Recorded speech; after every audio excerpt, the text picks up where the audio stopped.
How to delete Apple Maps data on iPhone. To get started, first of all go ahead and open up the Maps application on your phone. The Maps app helps you navigate with driving, cycling, walking, and transit directions, discover places, use satellite view, and more. Once you're here, scroll down to the Recent section and tap on More beside it.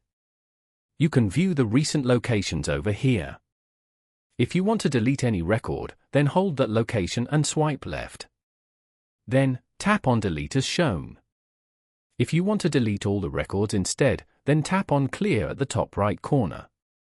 You have now successfully cleared all the location records and history. Following these steps, you can easily delete Apple Maps data on iPhone. Thank you for watching. Please leave a like if this tutorial helped you, or leave a comment below if you have any questions related to the video.